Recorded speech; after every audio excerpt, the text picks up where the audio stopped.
Thanks.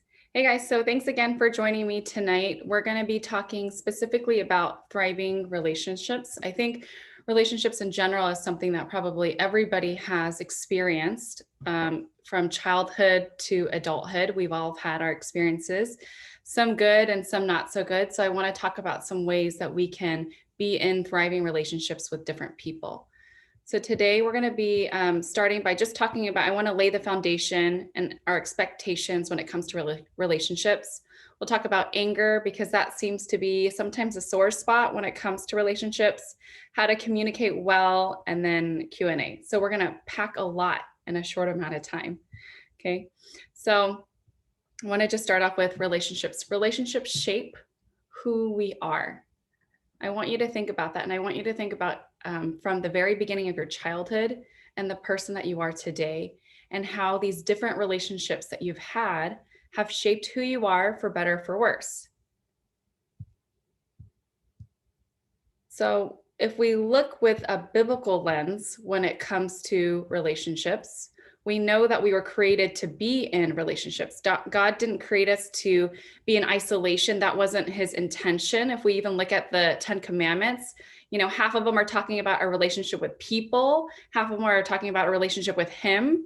So we know that God is very passionate about his relationships with us, but also with us and his children. We know that sin ruined all relationships. There is not a single perfect relationship, guys. It doesn't exist. And that's okay.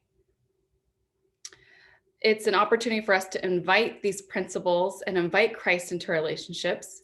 So I want us to lay that expectation down from the very beginning, because I know that sometimes for many of us, we have these ideas that relationships are only going to be good if they look like this, or if I'm this type of person. And we know that we are a work in progress, which means our relationships are also a work in progress. They're not meant to be easy. There's not a single relationship, a good, healthy relationship, that just was easy. Work went into it. And if they say they didn't work, they're lying. I'm sure that they are being extremely intentional of how they've built a healthy relationship. It takes work. So just shortly, I want to look at this verse really quick. It says, God will not be deceived. God is not mocked. For whatever one sows, that he will also reap. Sow into your relationships. I want you guys to think about this. I want you to think about the words and the actions that you guys sow into your relationships. Because you know what? I've been hearing how it's really hard to buy plants right now because of COVID-19. Like everybody's buying plants and everybody wants to have a green thumb right now, right? And so you think about all the time and the energy it goes into really, helping your plant grow and to bear fruit. It's the same thing with your relationship. If you want a good relationship, are you planting good seeds? Are you giving your relationship good sunlight? Are you pulling the weeds? Because all relationships, they have them. They have the potential to have them. How about the fertilizer? I'm not a plant person, so this is a little bit of a stretch to use this analogy, okay? But you guys know what I mean when it comes to relationships, that it takes time and care for us to have good relationships. So I want to address just some wounds that people may have when it comes to relationships, especially when it comes to like the parent-child relationship and how it might have impacted you as an adult, because the presence of wounds, guys, can really impact the way that we relate to one another. If you think about it, if you grew up in a household where it was chaotic, maybe your parents did a lot of yelling, maybe you moved a lot, maybe there was domestic violence, maybe your parents just weren't there because they were working a lot, and so there wasn't a lot of structure in place. Oftentimes what I find is that many times adults, we can also be addicted to that type of chaos. Have you ever met somebody who dates all the wrong people? And it's just like the cycling of wrong person after wrong person after wrong person. And then you're like, man, why are they just keep dating all the wrong people? Sometimes we can be addicted to that type of chaos because it's what is familiar to us. And whatever is familiar, there's that draw to that. Ironically, that somehow ends up being home for us. we don't even recognize it. Or sometimes the presence of wounds, we like to just numb it out, emotionally numb ourselves. It's probably a way that people can keep sleeping with lots of different types of people because you've taught yourself to just emotionally numb yourself. It's probably some types of presence of wounds that are there. Or have you met a person who's like, I don't tell anybody anything about my life. You keep it all to yourself. So it's really hard to get to know them because maybe that there's this pain that took place in the past. And so they're protecting themselves. They've learned that it's better not to say anything at all than to expose themselves to that type of pain. So it's a defense mechanism. It's a way that they're protecting themselves. I want to look at the other side of relationships because I think we're probably all familiar with the fact that relationships can hurt us. But what about relationships that can heal us? Healthy relationships, guys, help you cope with stress. So think about people in your life that help you make life more manageable, because that's what a healthy relationship is supposed to do. It's supposed to make a difference. I know that sometimes people, especially in church and small groups, and they think like that did nothing for me, right? So think, okay, well, what am I putting into it? What are my expectations? What have I changed? Or am I participating to only be purely a receiver? Because relationships go both ways. There have been a lot of studies done when it comes to how isolation, especially, in light of COVID-19, and we're worried about this because more people are being isolated for whatever reason. And we have found in research that it can cut people's lives as if you smoked 15 cigarettes a day. Okay. So man, people living in isolation, that can cut your life shorter. You don't live as long. The opposite, right? When we have healthy relationships, when we have these social supports, we see that people tend to live longer. How do you know if you're in a relationship that heals? Some things that I find is that it is a calm and secure place where you can go for emotional support. Maybe it's practical support. Okay. People who are in a healthy relationship like this, you're more likely to probably accept life opportunities. You have this attitude of, yes, I can do hard things. You're able to make progress towards your goals. Have you ever met somebody and you walk away and you're like, man, you feel like you can dream more? Not a person that maybe stifles your dream. So these are just some signs of what relationships can do. And we'll go to anger here because anger tends to be one of those things that is a barrier oftentimes to these types of relationships. And so I just want to define it for us really quick, so we're all on the same page of what it is. And the American Psychological Association, this is how they define anger. They say, hey, it's an emotion characterized by antagonism towards someone or something you feel has deliberately done you wrong. Anger can be a good thing. It can give you a way to express negative feelings. So I put some things of what anger can look like.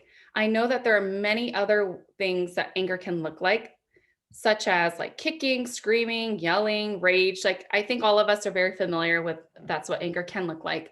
But anger can also look like annoyance.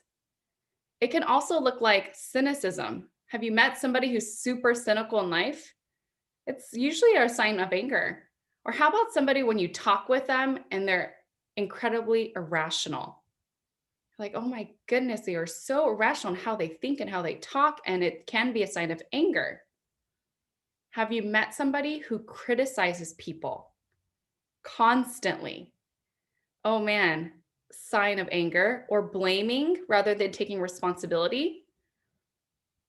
Do you know somebody who gives you the silent treatment? That's how you know they're super mad. They've stopped yelling. They've stopped doing anything else. They just completely shut down and now they're like not talking. Frustration, another sign of anger. So I want you to think about this because I think sometimes we think like, oh, anger is like 0 to 100. And if you're at 100, then obviously you're angry, right? But then there's all these little steps in between of what anger can look like. Which one do you do? Well, one of the first steps that we need to take when it comes to anger is just looking at family patterns and generational patterns. And so we have this idea of what it means to be aware of our anger. Okay. It's not a place of judgment. It's just, I want you just to be aware of what your anger looks like. Okay. It's often learned by your parents or your caretaker from the very beginning. So, what did you observe? What did you observe? What did you observe? What did your parents do? If you were to make a list of all the things that your parents did when they were angry, what did they do?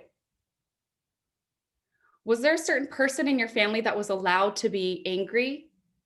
So oftentimes I find that maybe adults were allowed to be angry. Their anger was allowed to be, it was okay for them to be loud and say certain things. Oh, but if children, if you said something like that, they just shut it down really fast. You're not allowed to say things like that. You're not allowed to do that, right? Where they're trying to really stifle and quiet your anger. I want you to think, how do you get angry? How do you get angry? How do you know when you are angry? There are some of us who people might say like, hey, are you okay? Are you mad? It's like, no, I'm fine. And like, you're gritting your teeth and you're fisting up your hands. And you're like, I'm fine. And your voice is getting louder. And like, clearly you are not fine. Okay. It's a part of becoming aware of what do you even do when you're angry? Sometimes our hearts are beating faster. It's hard for us to focus. We get all sweaty and gross because we're angry. Okay. And then I just want you to notice, are there any similarities between how you grew up and how you exhibit your own signs of anger? Are there any differences of how your parents get angry versus how you get angry? And then do you see any areas of growth, things that you want to change for yourself, things that you want to do differently? And if you have kids, you know that more is caught than taught. There's that famous saying, right? What you model, they tend to pick up on. So they see it. I noticed I have a toddler, and toddlers are very honest without fail, even if you don't want them to be that honest. And we started potty training in quarantine here, guys. So I have no clue if that was a good decision or not a good decision, but we are in a small, apartment here in Korea with my son. And I noticed that when I get frustrated, I yell. So my son has peed probably on every square foot of this house. And I noticed that when he just starts peeing on the floor, I yell out of like, oh my gosh, you're peeing. And so he has just started to yell randomly when he's peeing. And I'm like, where did you get that? It's like, oh, it was me. I didn't teach him to yell when you pee. He just caught on to it because he saw me modeling that. And I know that it's a very small example of when it comes to anger, but I noticed that my intonation or the volume in my voice makes a difference, and he catches on to it. And so I'm noticing it more and trying not to be so surprised when he yells or when he pees on the floor. So when do you get angry? Because sometimes anger is self-protecting. It protects ourselves. And so we want to figure out what is happening. So how we do that is by finding what our triggers are. We want to be aware of what our triggers are. And so I just put some things on here that tend to be very common triggers. So when somebody maybe insults you or criticizes you, rejects you, or maybe they're more aggressive towards you. If you've ever felt like somebody has betrayed you, they've lied, they've cheated, any of those things, boundary violations, maybe you are somebody who I have friends who do not like to be touched or hugged. So they get really upset when somebody makes a big deal, when people try to go in for a hug and they're like, oh, I don't want to be hugged. And people don't take that well, right? They feel like it's kind of a rejection, but it's really just hey, this is my personal space and I don't like when people touch me. Think about a time that you've been angry. Recently, in the past, I just think of a time that you can think of that you've been angry. And the question that I want you to ask yourself is, what made you get to that point? Because there are a lot of other options that you could have probably done. Your levels of anger could have been very different from 0 to 100, but whatever level that you ended up at, whatever thing that you said or that you did, I want you to consciously think about like, hey, what made you get to that point? What triggered you to get all the way over there? And then asking yourself, hey, how did you decide? How did you decide that that is what your anger was going to look like? And I know that maybe in the moment you're thinking, I wasn't thinking. Okay, that's a good place to start. Maybe you need to slow it down. So, what you're telling me is that you need more time to make a decision before you jump to something. And then think about how your anger has impacted you and others. So, has your anger made it hard for you to be in a growing, healthy relationship? Has your anger impacted you in a way where now you're like, I can't focus at work? Or how about I hate being at home? I'm curious to see after COVID-19 how this is going to impact our relationships. I think there had been some articles where when the quarantine was lifted off, like in China, a bunch of people went out to get divorces, right? So clearly there's probably some type of conflict that happened there. So think about how does it impact you and think about how did it impact others. If you don't know how you're impacted, how your anger has impacted others, you need to ask, what was it like for you when I got angry? I know that that's an incredibly vulnerable question and that's hard to hear. So, check your pride at the door and ask, hey, like, can you tell me a little bit about what it was like for you when I got angry at you? Because I think it allows us to be more empathetic. So there's some, we talk about ways that we can have maybe more healthy anger, expressing it in a good way and a not a good way, right? So maladaptive anger is ways that it's probably not very good to be expressing anger this way. Have you met somebody who just ruminates in their anger and they're just thinking about it constantly? And then they just are not only continuously thinking about it, they're like telling every single person about why they're so angry at a situation or a person or what they did or whatever happened, right? So they just ruminate in it. Okay.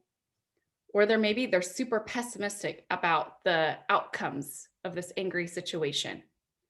Or maybe, somebody who's a fighter, they just fight, they physically fight, they get into a verbal altercation to the point where you're like, I don't want to go out with you in public, especially when there's alcohol involved, because you might end up getting into a fight and I don't want to be there.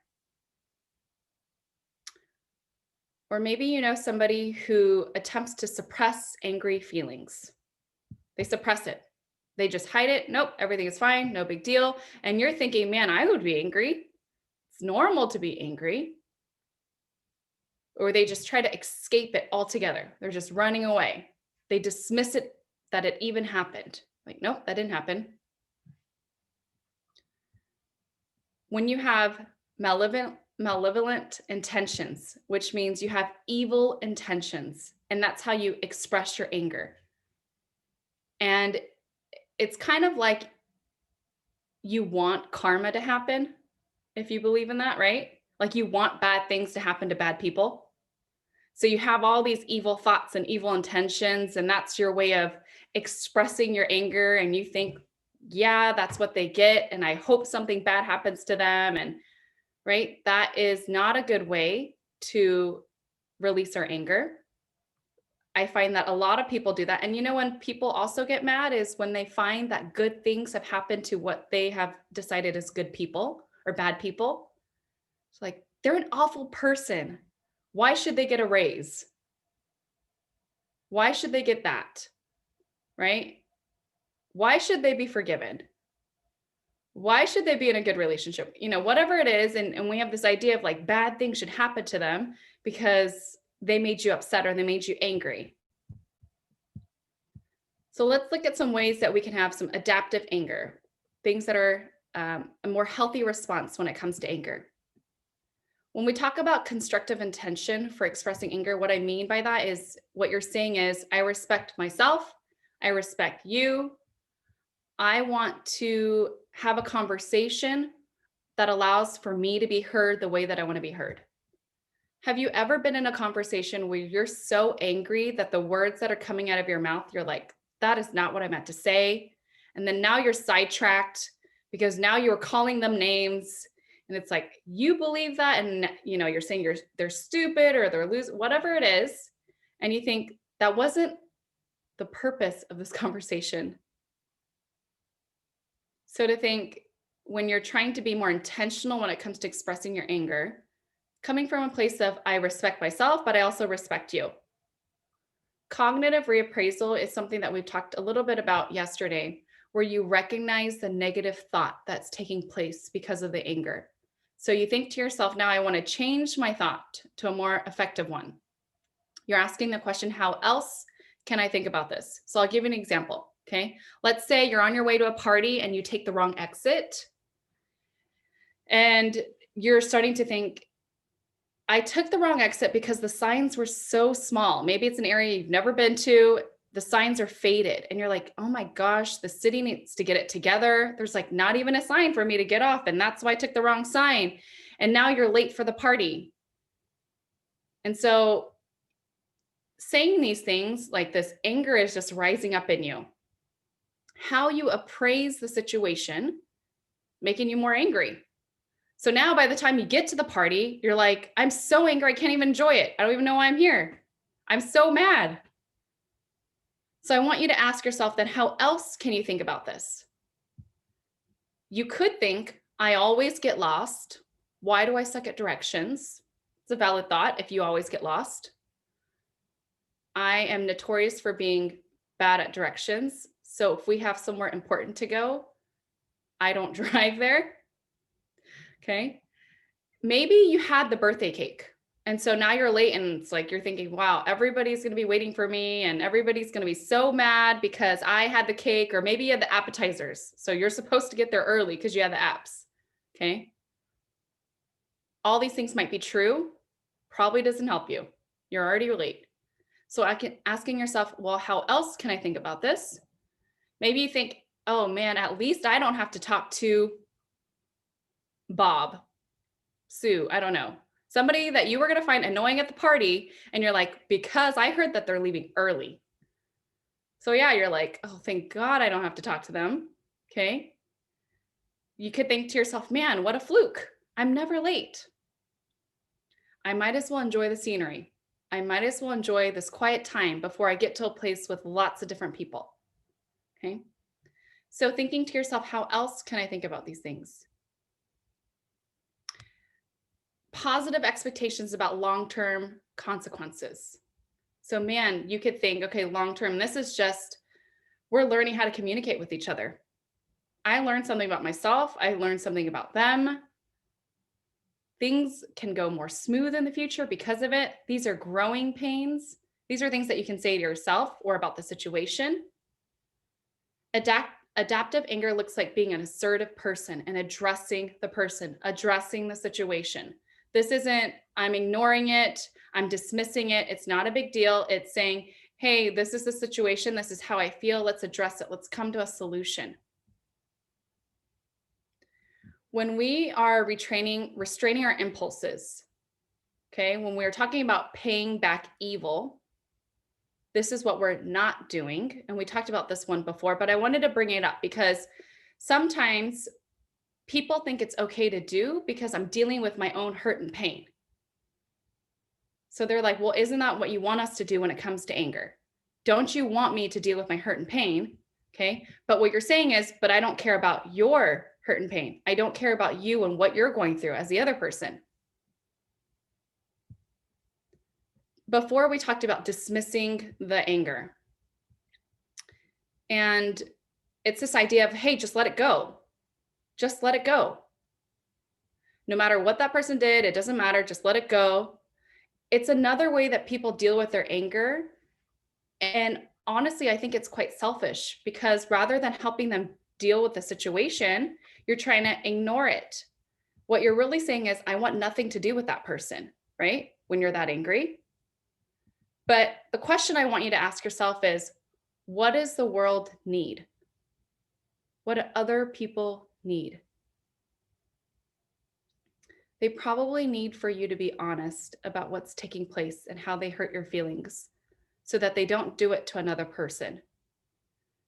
But I think oftentimes the quote unquote Christian way of dealing with things is to suffer in silence and not to bring it up or make a big deal because you're holier than thou and that's what Jesus would have done. I don't think so. I think he invites and extends his grace into these areas and addresses, and he's quite honest about the times that we mess up and loves us anyway, but he addresses them. He paid a price for our sins. I think if we were to take that example and also model that in our relationships, it's okay to be assertive and to address the person and the situation. I encourage you to do it because if anything, then you end up with a bunch of superficial relationships. And why would you want a bunch of superficial relationships? It's exhausting. People are looking for deep, intimate relationships. So I want you to consider for yourself how you regulate your emotions. It impacts your relationships, your well-being, and your stress. So how do you regulate your emotions? Are you being intentional about it? How do you regulate your anger? Are you taking a step back? Are you letting it just run all over you, saying whatever you want to say? Because it impacts your relationships and your well-being and your stress level. So thinking if you have a lot of poor relationships around you, it might be good to just start with yourself and become more aware. You have a hard time being in relationships with people. Think about the role that you play.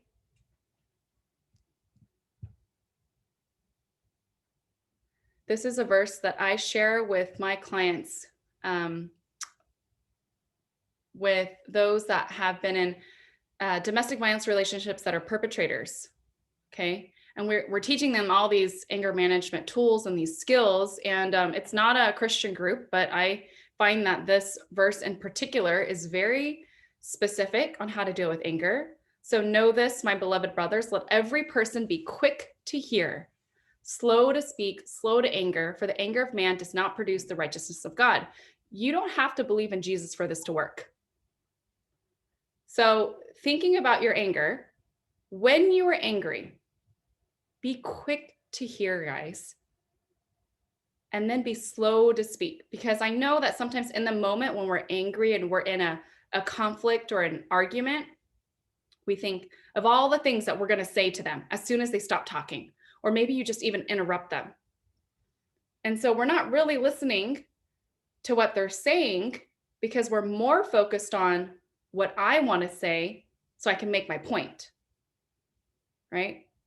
So if we can slow this process down of becoming angry, it makes a huge difference.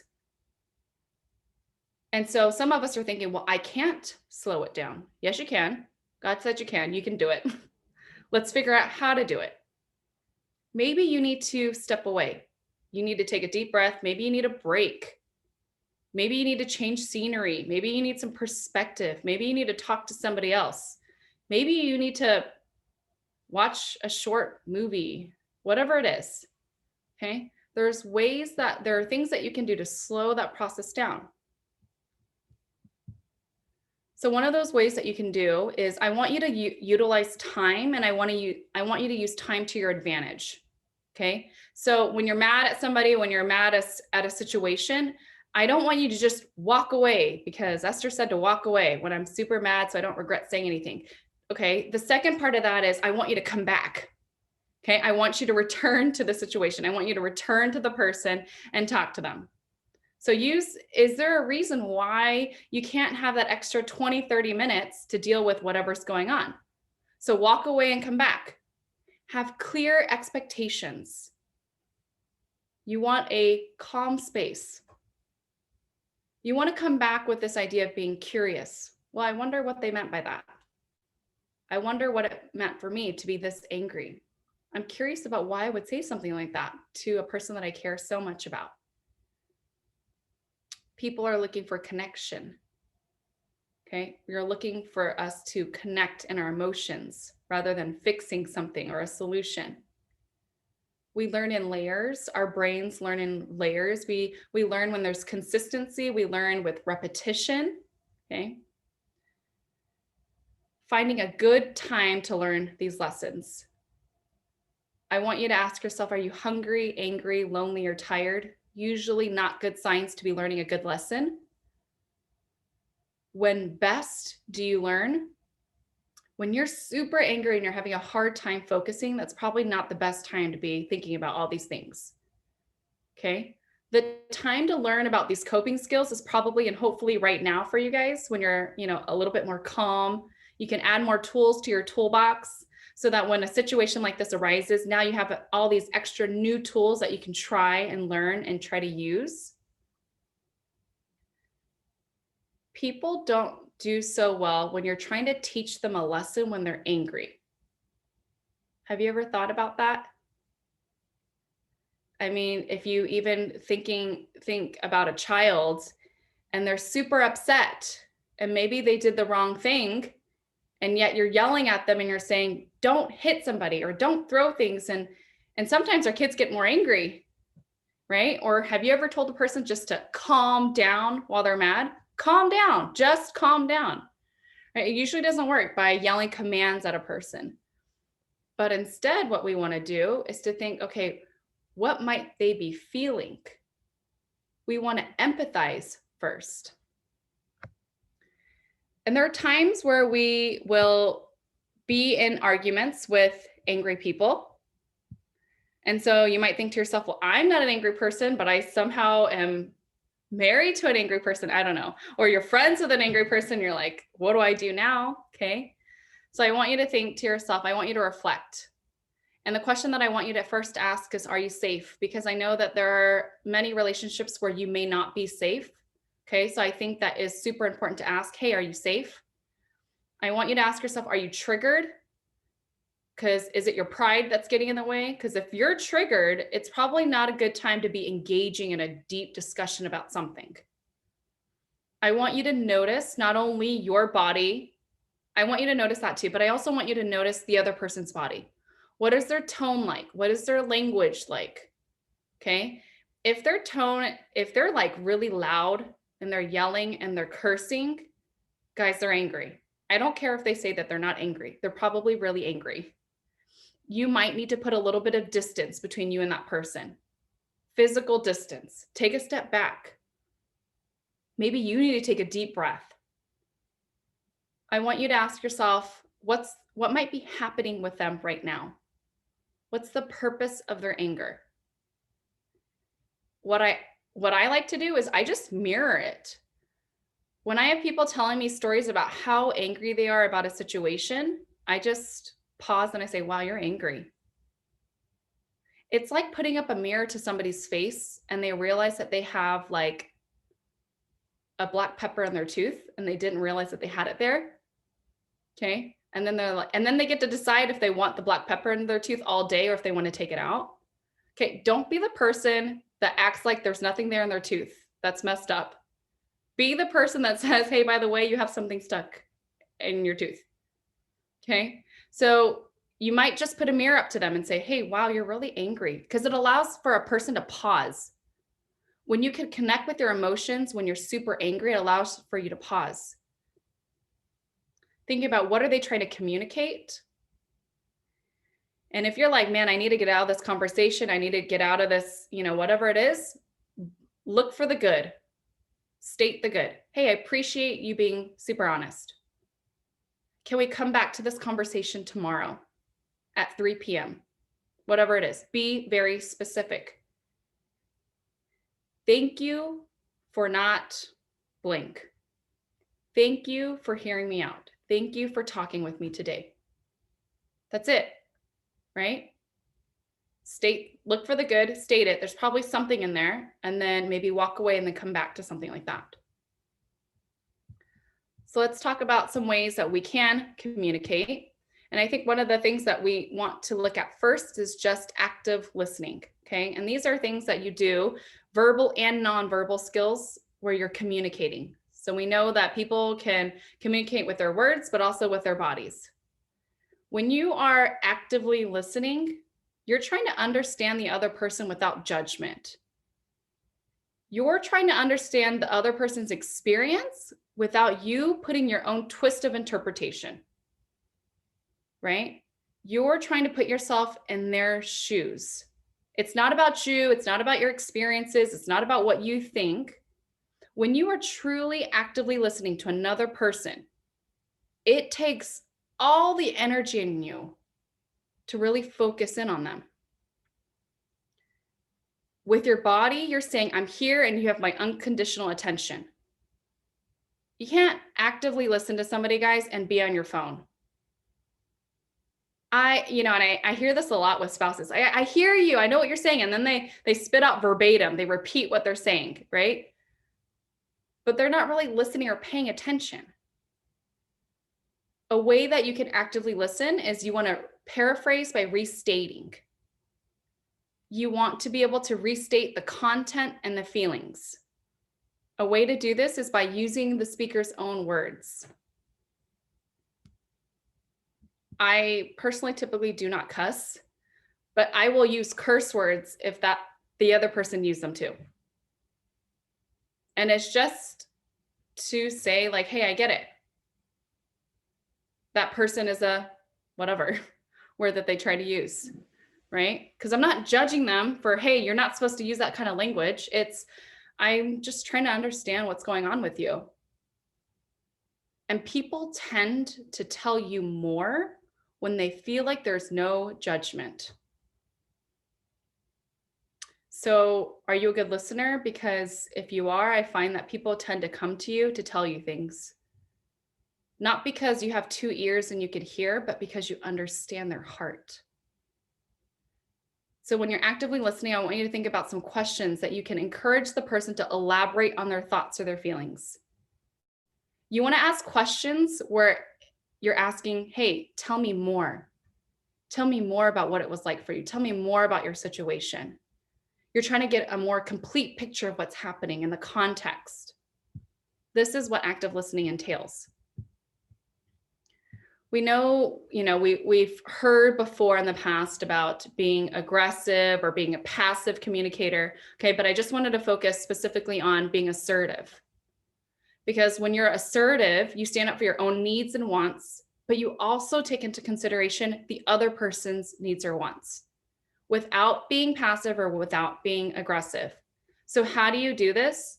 You're saying to yourself, yes, my needs matter. You're being clear and you're being confident about what you're trying to say. You're not being vague. You're not assuming that they know what you think. You're not assuming that, they can read your mind. Or you're not assuming like, oh, they should just know. Don't they know me? They should just know. It's like, no, they don't, because they can't read minds. I can't either. You're talking and listening. If you walk out of conversation and you're like, man, I talked the whole time. Yeah, you weren't being assertive because you weren't listening. Okay. This builds healthy relationships. So an example of how you might do this, because in the very beginning, you're like, I don't know how to do this. And this is super, popular in terms of skills that people teach. And it's very simple. And we start at the very beginning, because I find that people, when they're like, man, I don't know how to be assertive, they're like, they don't say anything at all then, because they're like, I don't want to hurt anybody's feelings. And so it's like this pendulum of trying to find a good balance.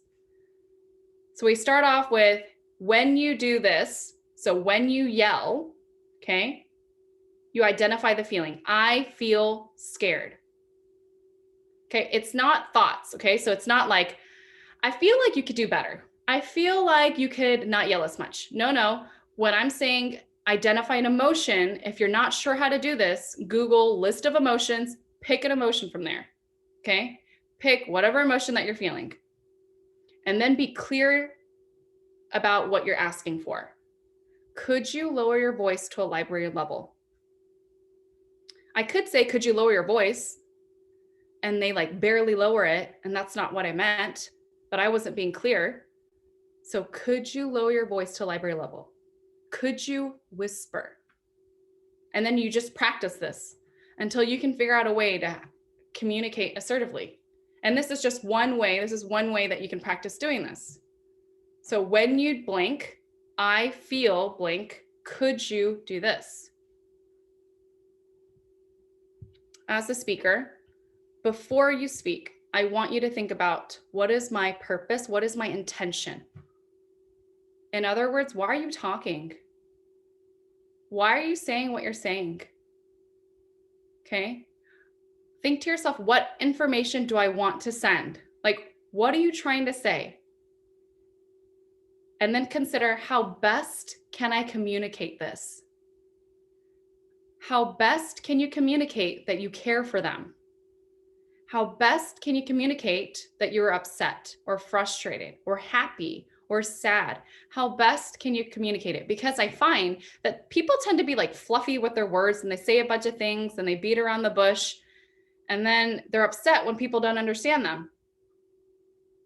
So I want to put the power and control back into your own position, and I want you to consider, how best can you communicate this?